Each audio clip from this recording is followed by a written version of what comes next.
During a fight, my daughter-in-law screamed, "I hope you die." My son did nothing. They regretted it when I sold the house I gave them. This is my story of betrayal, survival, and the courage to rebuild from ashes. A tale of how I discovered my own strength at 73, when my son and daughter-in-law tried to erase me from existence. Subscribe and comment below where you're watching from. I remember the exact moment my world shattered. Standing on Eleanor's doorstep, clutching a small suitcase containing the remnants of my life, my face marked with dried tears. "My daughter-in-law wished me dead," I whispered, my voice breaking. And my son just sat there in silence. Eleanor's kind face crumpled with concern as she pulled me inside. I'd known her for all of 3 months, yet she was the only person I could turn to after what happened. 3 months earlier, I had been signing papers for a spacious house in Boston. The ink was barely dry when my brother David, always the cautious attorney, placed his hand over mine. "Keep the deed in your name only, Martha," he advised, his eyes serious behind his glasses. "Robert always had his suspicions about that girl. It's just a precaution." I'd felt guilty then, as if I wasn't fully trusting James and Vanessa, but I reluctantly agreed. When I handed the keys to my son James, his face lit up like Christmas morning. "It's a gift," I told him, my heart swelling with maternal pride. "All I ask is for a small room where I can spend my last years close to you." The words, "last years," haunted me now.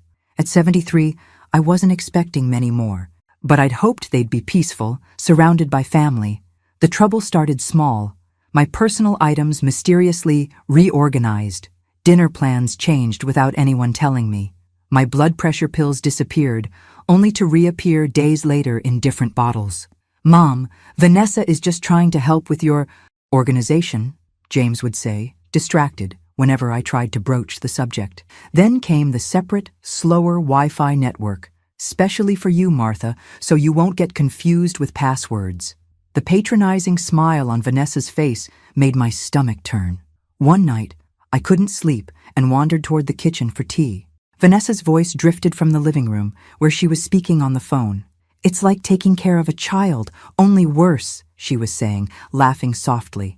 "But the house is worth every second of bearing this burden." I froze, my hand on the wall for support.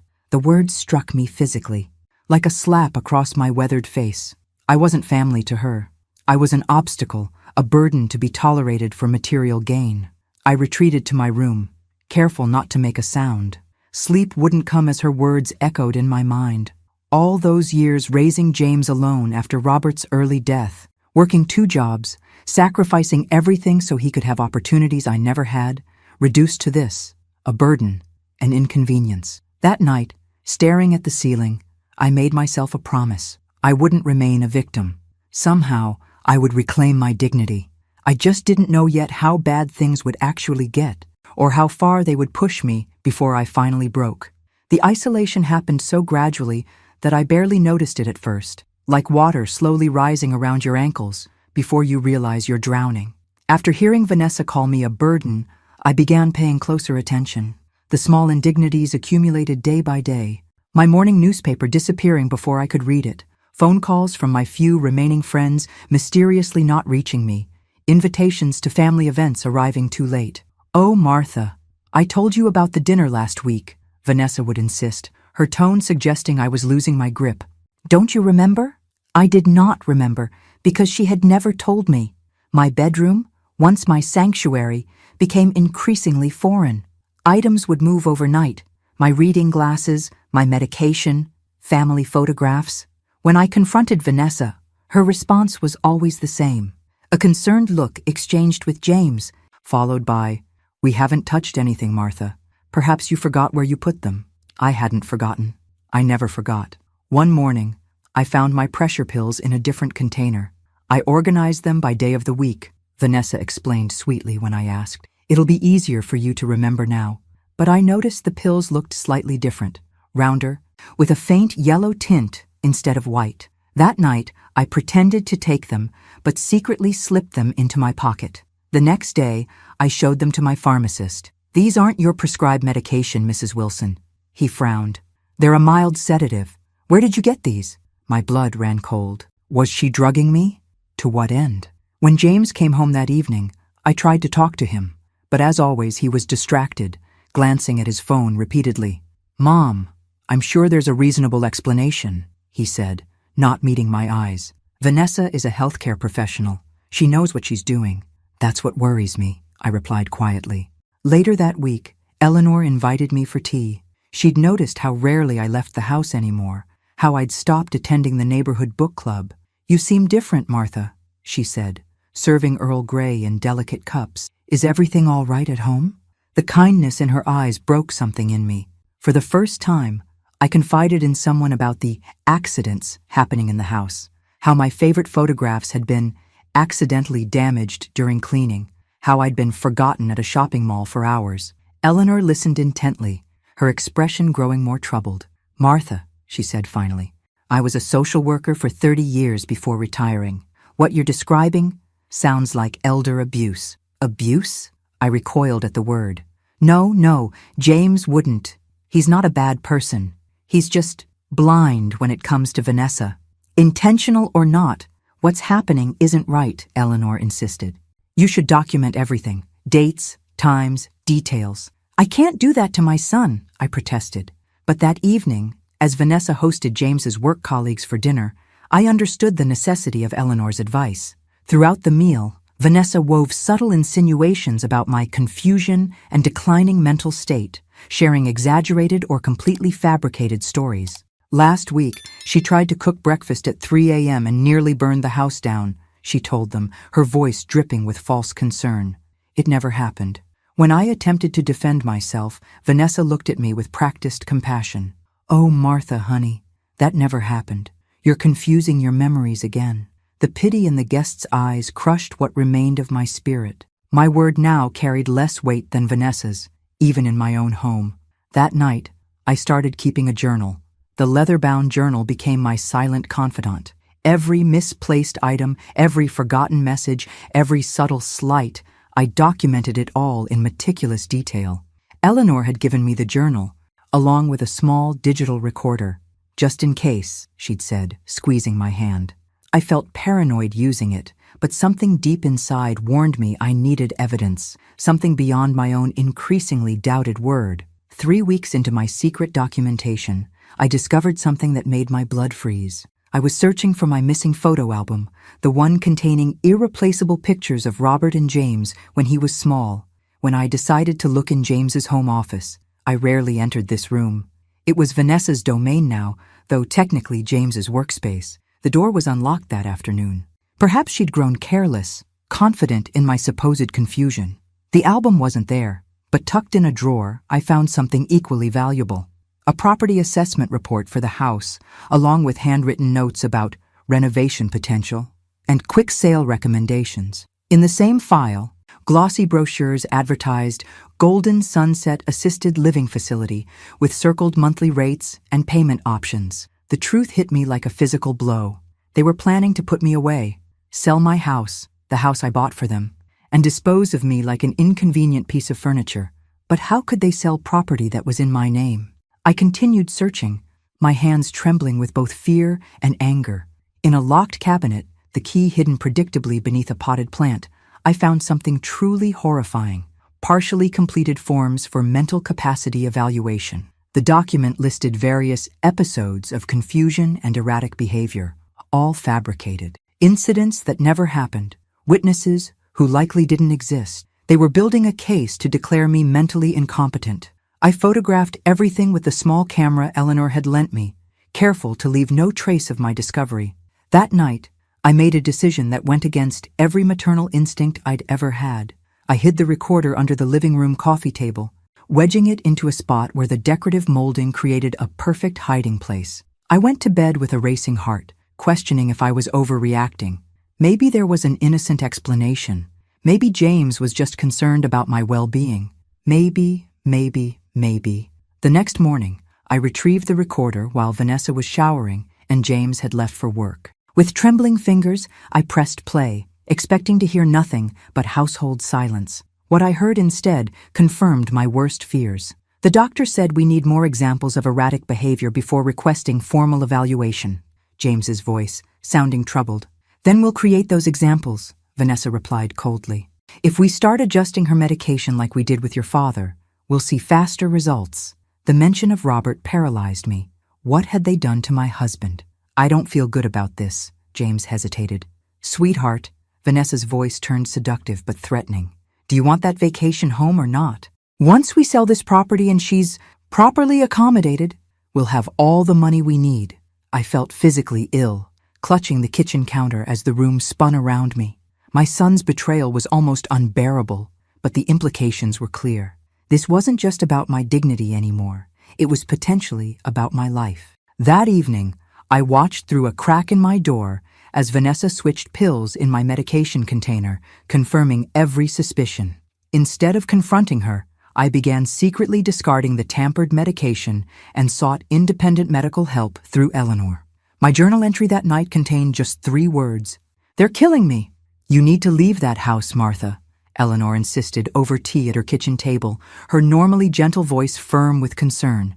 They're not just emotionally abusing you, they're tampering with your medication. That's criminal. Where would I go? I asked, staring into my untouched cup. At my age, starting over seems impossible. You can stay with me until we figure something out, she offered immediately. I shook my head. I can't put you at risk. If they're capable of this. Eleanor reached across the table and squeezed my hand. I wasn't just a social worker, Martha. Before that, I practiced elder law for 15 years. Trust me, I know how to handle people like your daughter-in-law.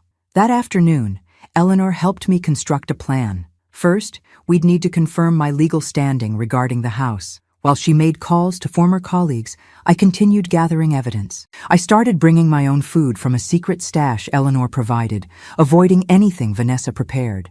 I kept my medication hidden in a hollowed-out book Eleanor had given me, replacing the pills in my regular container with vitamin C tablets that looked similar. For 2 weeks, I played the role they expected, becoming slightly more forgetful, occasionally confused. It was degrading, but necessary. All the while, the recorder captured damning conversations. She's getting worse, Vanessa told James one evening, satisfaction evident in her voice. Dr. Miller says we might have grounds for a competency hearing soon.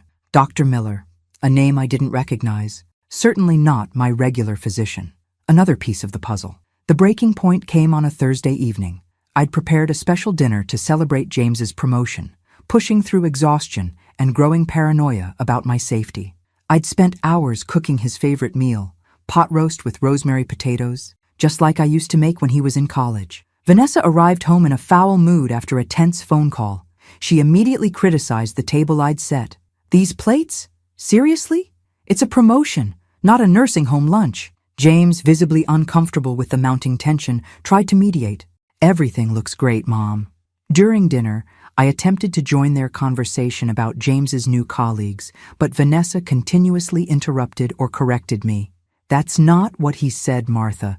You need to pay better attention.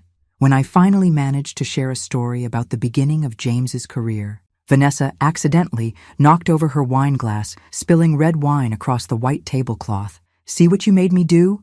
Your rambling distracted me. Something inside me snapped. After weeks of documenting abuse, I finally stood up for myself. Stop blaming me for everything.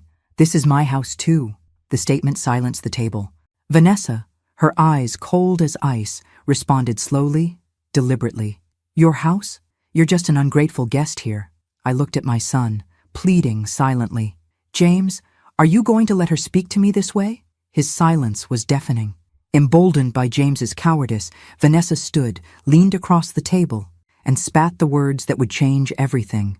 I hope you die soon. It would be a relief for all of us. I stared at my son, silently begging him to defend me, to say anything. He simply lowered his head, his silent complicity more painful than any words could have been. That night, I didn't sleep. I listened to their muffled argument through the wall, Vanessa's voice dominant and unapologetic, James's weak protests eventually surrendering. By morning, I knew exactly what I needed to do. I called Eleanor at dawn. It's time, I told her. I need to disappear. I left on a Tuesday morning. Vanessa had an early shift at the hospital, and James had already departed for work after barely acknowledging me at breakfast. The timing couldn't have been better. My escape plan was simple but effective. I packed only essentials into a small suitcase, Important documents, medications, a few clothes, and the irreplaceable mementos I'd managed to hide from Vanessa's organizing. On my bed, I left a handwritten note. You wished for my death. To you, I am now dead. Eleanor was waiting in her car around the corner.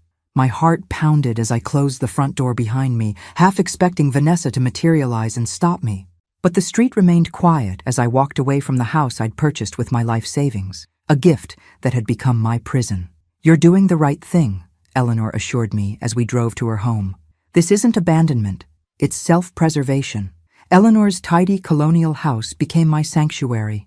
She converted her guest room into my temporary bedroom, complete with a small desk where we could work on what she called Operation Justice. First thing, Eleanor said, spreading papers across her dining room table. Let's examine your legal standing. She'd contacted her former law partner, Richard, who specialized in elder law. He arrived that afternoon with a younger attorney named Michael, who had experience with financial abuse cases. Mrs. Wilson, Richard began, his voice gentle but professional. Based on the documents you provided, the situation is clear. The property is legally and completely in your name. But I gave them the house, I protested weakly. Did you formally transfer the deed? Michael asked. Well, no.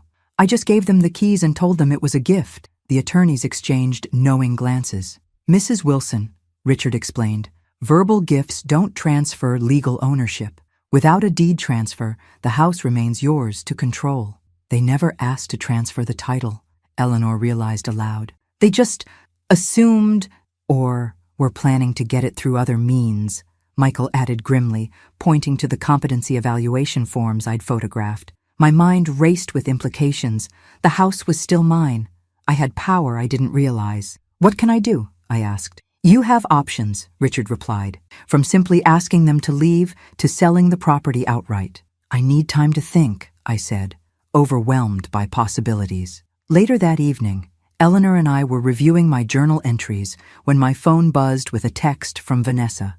This pathetic drama is getting old. Come back and clean up the mess you left behind. Something hardened inside me. For months they'd manipulated, gaslighted, and plotted against me. They'd wished me dead.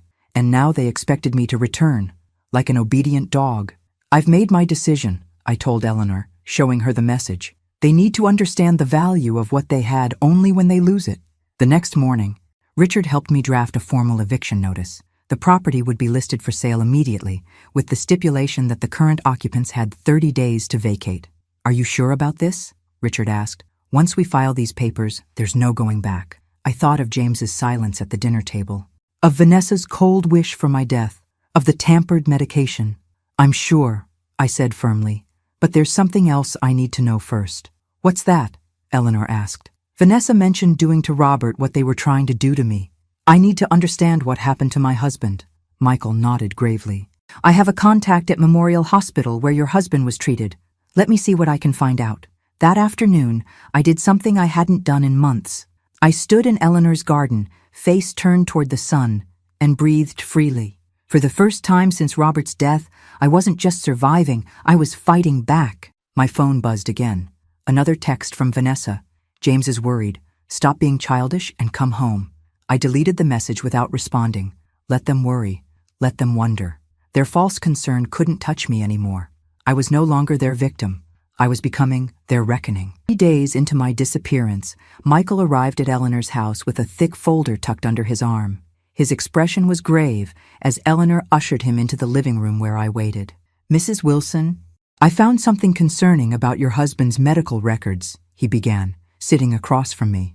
The hospital was reluctant to share information, but my contact owed me a favor. He opened the folder and spread several documents on the coffee table between us. During Mr. Wilson's final weeks, there were multiple incident reports filed by a nurse named Sarah Jenkins. She documented unexplained discrepancies in your husband's medication logs. My throat tightened.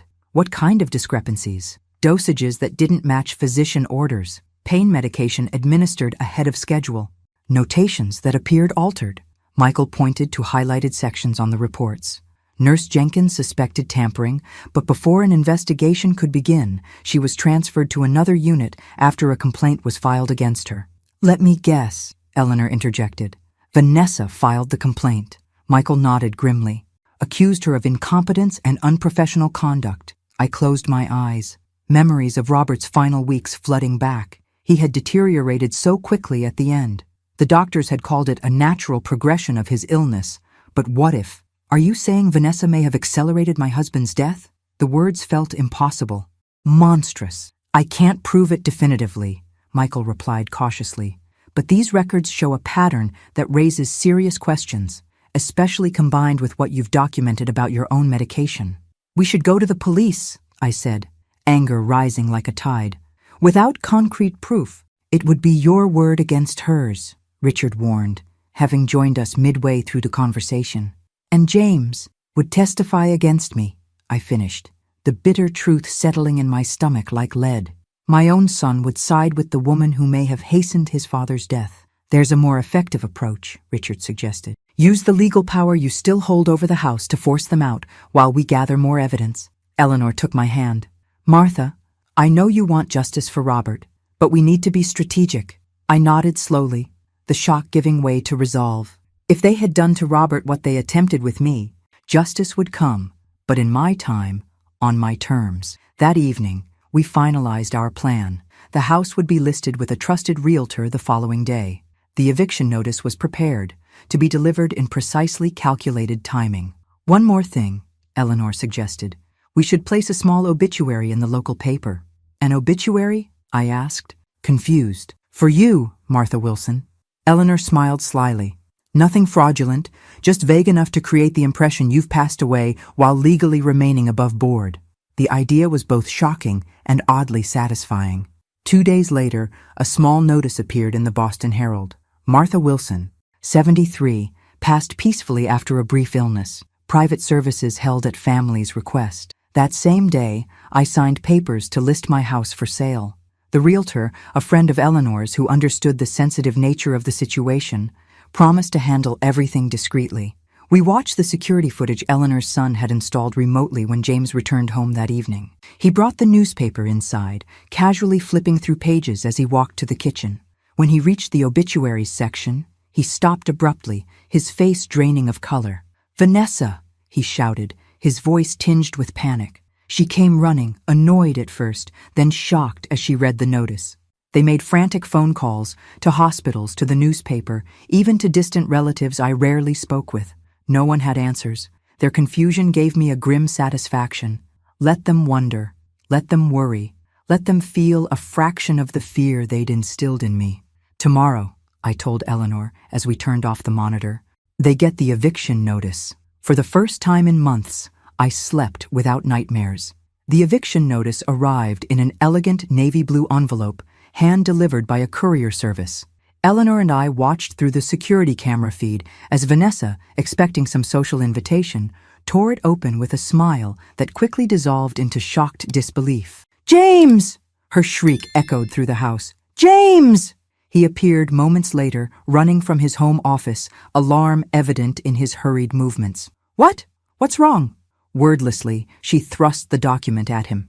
We watched as he read it multiple times, his face cycling through confusion, disbelief, and finally, dawning horror. "This is absurd," he stammered. "There must be some mistake." Vanessa was already on her phone, pacing frantically. "Gerald, it's Vanessa Wilson. We just received some ridiculous eviction notice claiming our house has been sold. I need you to fix this immediately." The conversation that followed was a marvel of professional restraint from Gerald, Vanessa's attorney. Even through the tinny audio, we could hear his measured explanation of the legal realities. "Mrs. Wilson, I've checked the property records. The house is registered solely in Martha Wilson's name. If she sold it—" "But she gave us the house," Vanessa interrupted, her voice rising hysterically. "We've been living here for months." "Unfortunately," Gerald replied patiently, "a verbal gift has no legal standing. If the deed remained in her name, legally, the property is hers to sell." The call ended with Vanessa hurling her phone across the room, narrowly missing a crystal vase. "This is your mother's doing," she hissed at James. "She's not dead. This is revenge." James sank onto the sofa, head in his hands. "How could she do this to us, after everything we've done for her?" The irony of his statement made me laugh bitterly. Eleanor squeezed my shoulder in silent support. "Should we send the second package now?" she asked. I nodded. "It's time." The second courier arrived an hour later, delivering a sealed envelope with the letterhead of Eleanor's former law firm.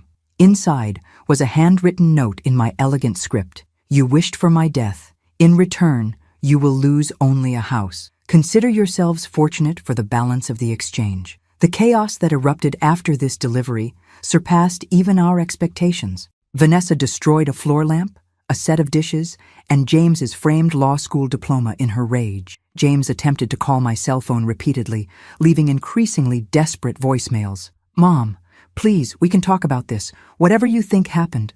I'm sure there's been a misunderstanding." I deleted each message without responding. That evening, for the first time in weeks, I ventured outside Eleanor's house. With a new hairstyle, gray instead of my usual dyed brown, and simple clothes Eleanor had purchased for me, I felt invisible in the best possible way. We drove to a small seafood restaurant in Rockport, a coastal town 30 miles from Boston. "I've always loved the ocean," I told Eleanor as we watched the sunset over the harbor. "Robert and I dreamed of retiring to a place like this." "It's never too late to start again," she replied, studying a real estate brochure she'd picked up. The idea took root immediately. With the proceeds from selling the Boston house, I could afford a modest place here, far enough from James and Vanessa, yet close enough to remain connected to my few friends. Later that night, the realtor called with unexpected news. "Mrs. Wilson, you've received an offer already. Full asking price, cash, with a request for expedited closing." "Who's the buyer?" I asked. "Suspicious. It might be a ploy from James. A couple relocating from Chicago. Connor is their name.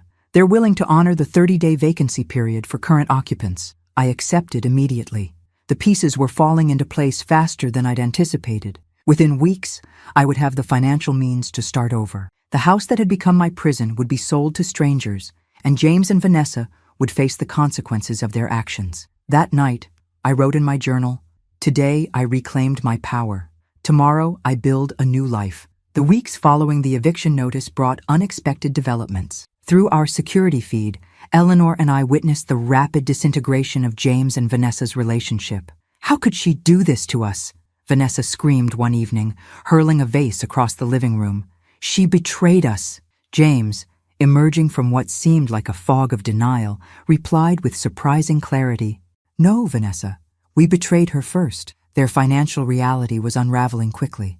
With just 3 weeks to find a new place, they discovered their combined credit wasn't sufficient for a comparable home in Boston. Friends they'd reached out to for temporary housing mysteriously became unavailable after hearing why they needed to move. "Someone's been talking," Vanessa accused, pacing the kitchen like a caged animal. She didn't know that Eleanor had quietly reached out to their social circle, sharing just enough of the story to ensure no doors would open easily.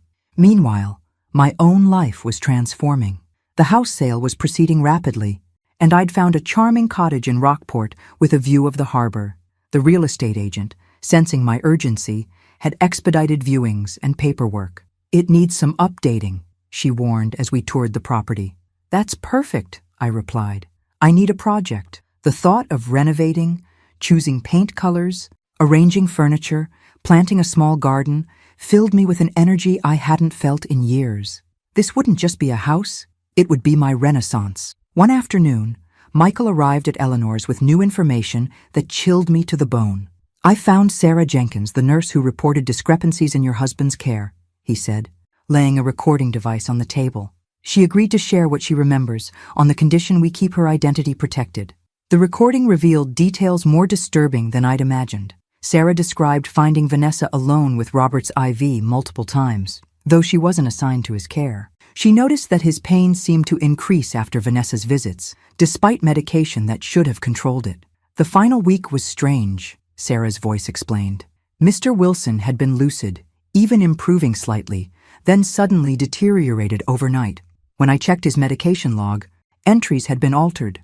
When I reported it, I was transferred 3 days later." I turned off the recording, unable to listen further. The room spun around me. "Are you saying she hastened his death?" The words felt impossible to speak. "I can't prove it conclusively," Michael replied gently. "But there's enough here to warrant further investigation." "I want to go to the police," I insisted.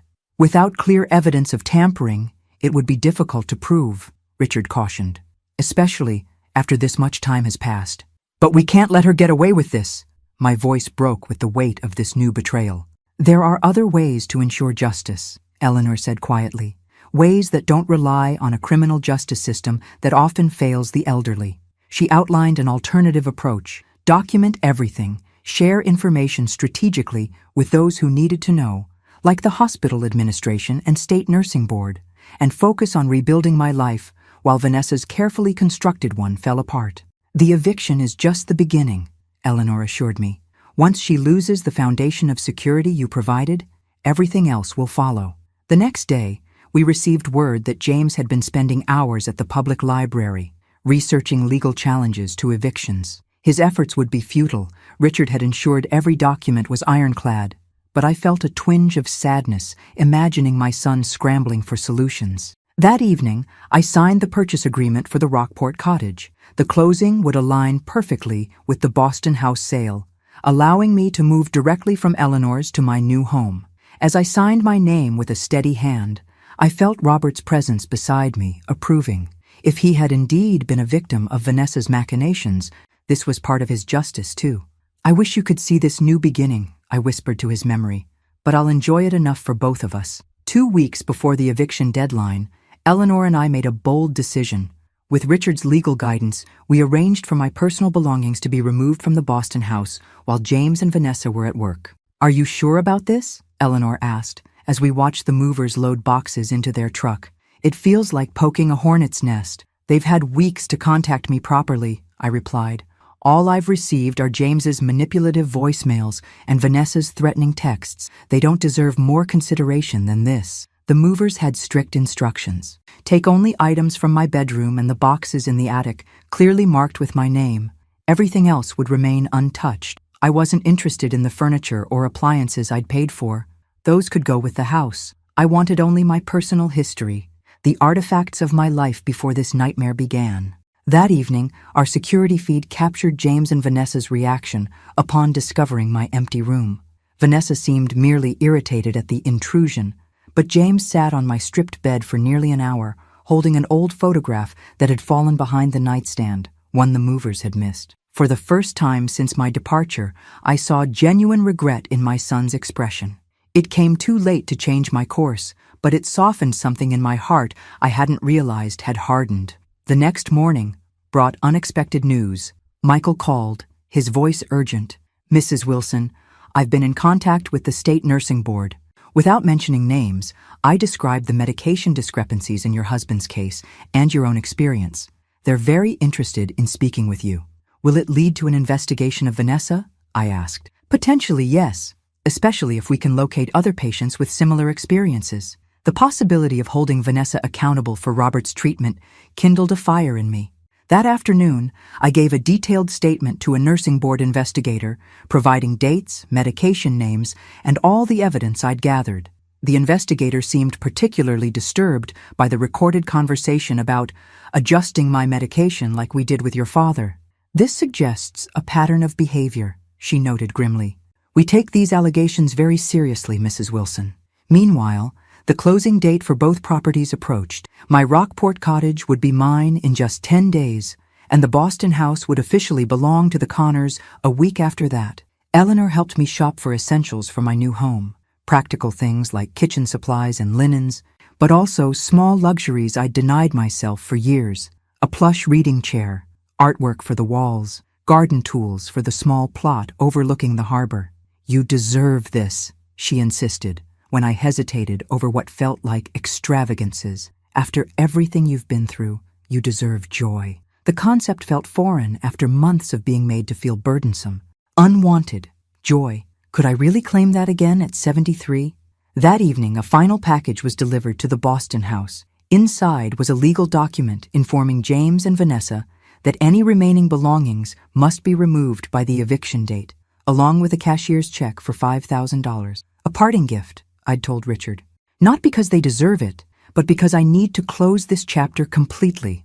The gesture wasn't about generosity, it was about freedom. With this final act, I was purchasing my emotional release from obligation.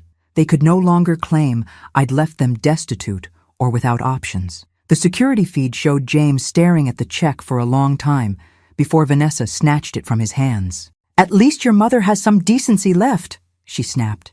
"This will barely cover our moving expenses." James didn't respond. Instead, he pulled out a small box from the hall closet and began sorting through old photographs, images from his childhood, his graduation, his wedding.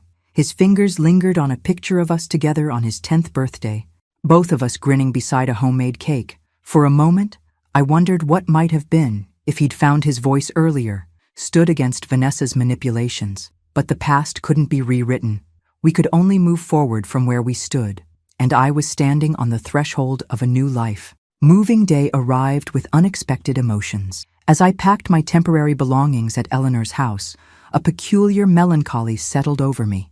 Not regret, I had none about my decisions, but a mourning for what should have been. A son who protected rather than betrayed.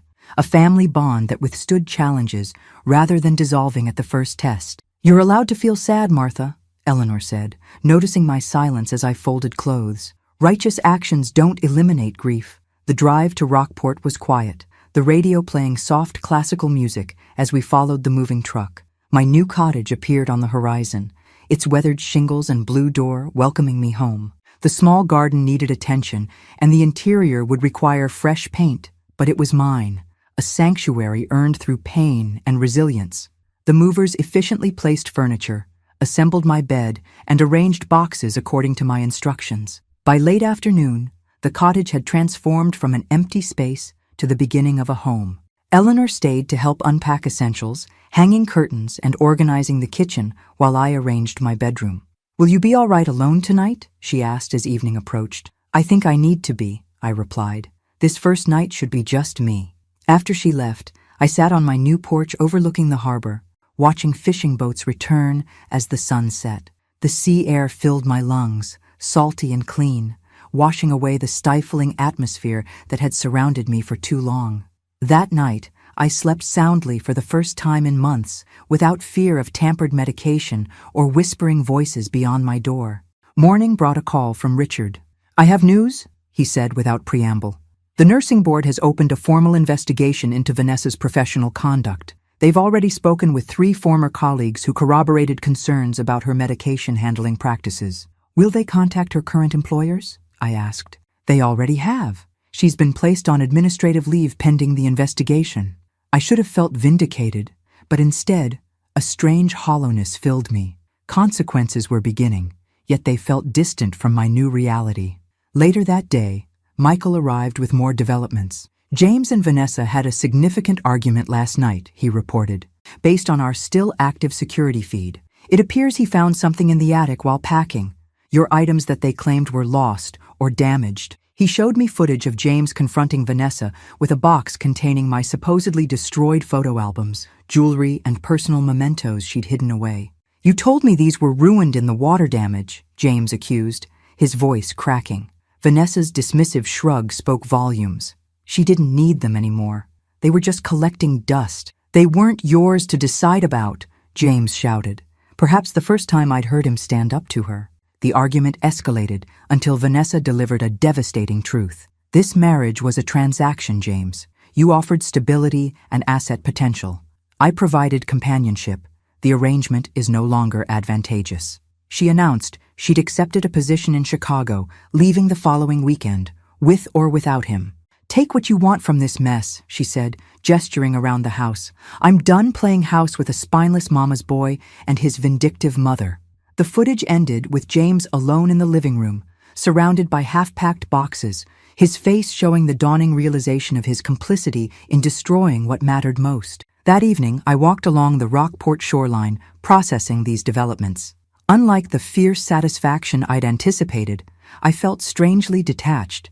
Vanessa's unraveling career and their fractured marriage seemed like distant news about strangers. What consumed me instead was the cottage waiting for my return, the garden beds I would plant come spring, the walls I would paint in soft coastal colors, the neighbors I'd begun to greet on my morning walks. I'd expected revenge to taste sweet.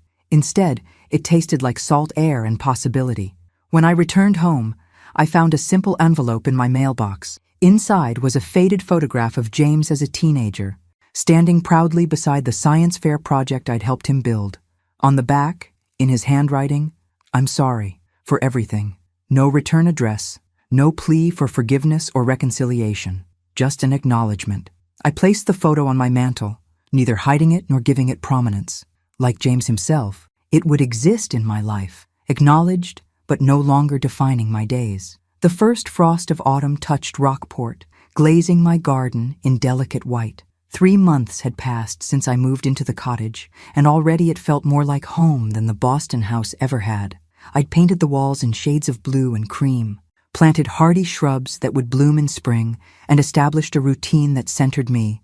Morning coffee on the porch, afternoon walks along the harbor, evenings with books or conversations with my new neighbor, Claire, a retired literature professor who shared my love of mystery novels. Eleanor visited every other weekend, bringing news from Boston that increasingly felt like updates about characters in a book I'd once read but was no longer invested in. Vanessa moved to Chicago last month, she reported during one visit. The nursing board investigation is still ongoing, but she found work at a private clinic where they either didn't check references or didn't care. "And James?" I asked, the question still causing a slight tightening in my chest. "Still in that small apartment in Cambridge. He's been quieter on social media. Someone mentioned he's seeing a therapist." I nodded, feeling neither satisfaction nor sorrow. It was simply information about a life that had diverged from mine. That afternoon, while organizing my study, I discovered Robert's old address book. Flipping through it, I found entries for friends we'd lost touch with over the years, colleagues from his university days, neighbors from our first apartment, extended family members who drifted away. An idea formed. I began making calls, reintroducing myself to voices from the past. Many were surprised to hear from me, especially when I explained my new circumstances. "You live in Rockport now?" Robert's former department chair, Thomas, exclaimed. "My sister has a summer home there. Next time I visit her, we should have dinner." One by one, connections reawakened. By the end of the week, I'd arranged 3 visits and joined a book club through one of Robert's former colleagues who now lived in neighboring Gloucester. Life was expanding again, radiating outward from my cottage by the sea. Then came the envelope, thick cream stationery, my name in familiar handwriting, James. I let it sit unopened on my kitchen table for 3 days, circling it like some volatile object that might explode if handled incorrectly. Finally, on a stormy afternoon when the sea crashed against the rocks below my garden, I made a pot of tea and opened it. Inside was a multi-page letter and a small key. "Mom," it began simply. He wrote of his gradual awakening to what had happened, how Vanessa's manipulation had been so subtle he'd barely noticed his own transformation from protective son to complicit enabler. He described the shame that now kept him awake at night, the therapy sessions where he was learning to recognize the patterns of emotional abuse he'd not only allowed but participated in. "I don't expect forgiveness," he wrote toward the end. "I don't deserve it, but I need you to know that I understand now what I did and what I failed to do." The key enclosed is to a storage unit where I've placed Dad's things that I managed to save from the house. His watch, his books, his collection of vinyl records. They belong with you. No request to meet, no plea for reconciliation, just an acknowledgement and a return of what should have been mine all along. I folded the letter carefully and placed it in my desk drawer. The key I hung on a hook by the door, not yet decided whether I would use it. That evening, as rain lashed against my windows, I called Eleanor.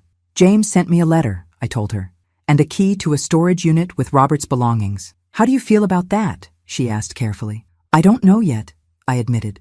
"Part of me wants to keep that door closed forever. Another part wants to see if genuine remorse can lead to something new," she finished. "Not reconciliation," I clarified quickly. "I don't think I can ever trust him that way again.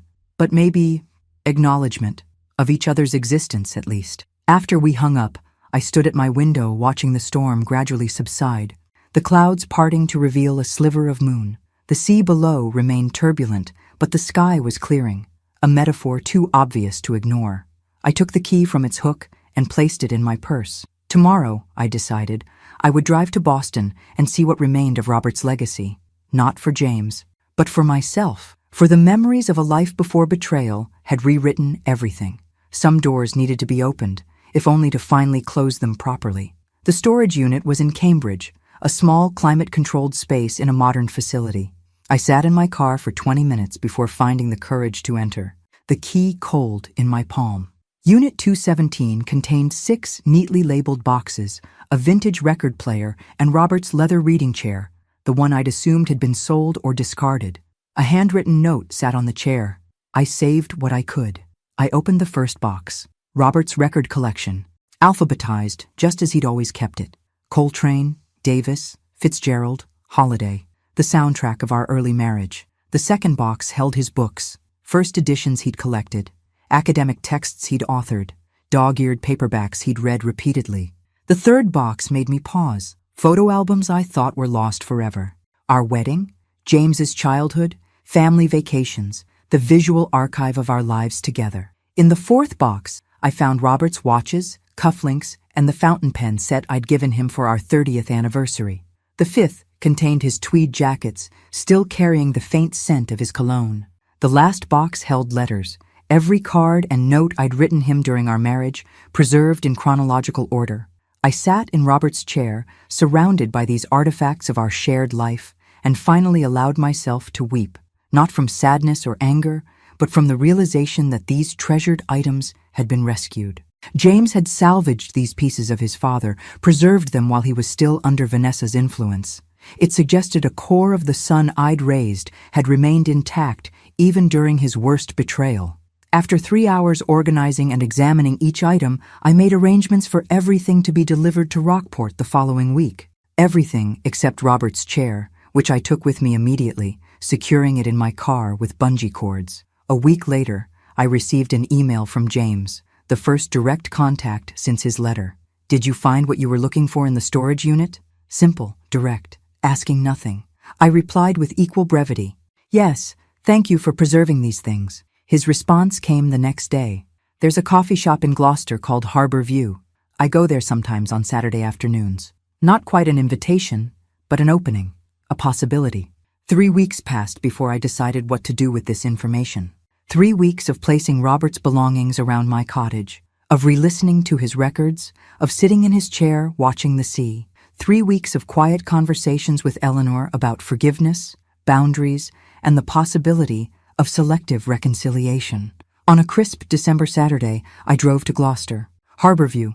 Cafe was small but elegant, with windows facing the water. I spotted James immediately, sitting alone at a corner table, staring into his cup. He looked thinner, older, his shoulders slightly stooped. He hadn't noticed me yet. I watched him for a moment. This man who was my son, but also a stranger. The boy I'd raised. The man who had betrayed me. The person now sitting alone, waiting for something. Perhaps for me, perhaps just passing time. I approached his table. He looked up, eyes widening with surprise. I didn't think you'd come, he said, half rising. Neither did I replied honestly, taking the seat across from him. Silence stretched between us, filled with unspoken words. You look well, he finally said. Rockport agrees with you. Yes, I nodded. I've found peace there. More silence. Mom, he began, his voice catching. I know I don't deserve your forgiveness. I raised my hand, stopping him. You're right. You don't. He flinched but nodded. But deserving has nothing to do with forgiveness, I continued. Forgiveness is something I give myself, not you. It's about releasing the hold that anger has on me. Have you? He asked softly. Forgiven me? I'm working on it, I answered truthfully. Every day. I took a sip of water, gathering my thoughts. Do you know what hurt the most, James? Not Vanessa's words, your silence. When she wished me dead, you said nothing. His eyes filled with tears. I know. I have no excuse. No, you don't, I agreed. And I may never completely trust you again. But you're still my son. I reached into my purse and removed a small wrapped package. This was your father's pocket watch. He would want you to have it. James stared at the package but didn't take it. I don't deserve this either. No, I said, placing it on the table between us. But it's yours nonetheless. We talked for an hour, not about reconciliation or the future, but about simpler things. My garden, his new position at a smaller law firm, books we'd read recently, the boundaries of our new relationship forming with each careful sentence. When I rose to leave, he asked, "Can I call you sometime?" Yes, I said. Not often, not yet, but sometimes. Walking back to my car, I felt neither triumph nor closure, just the quiet acknowledgement that life continues to evolve, that relationships transform, that healing comes not from grand gestures, but from small moments of truth. That evening, I sat in Robert's chair on my porch, watching the winter sun set over the harbor. The chair fit perfectly in the space I'd created, just as I now fit perfectly in my new life. Not because everything had been resolved or forgotten, but because I had finally learned what truly belonged to me, my dignity, my choices, my power to define my own worth. The betrayal that nearly destroyed me had instead become the foundation for something unexpected, a life built entirely on my own terms. And that, I realized, was the most profound victory of all. Thanks for listening. Don't forget to subscribe and feel free to share your story in the comments. Your voice matters.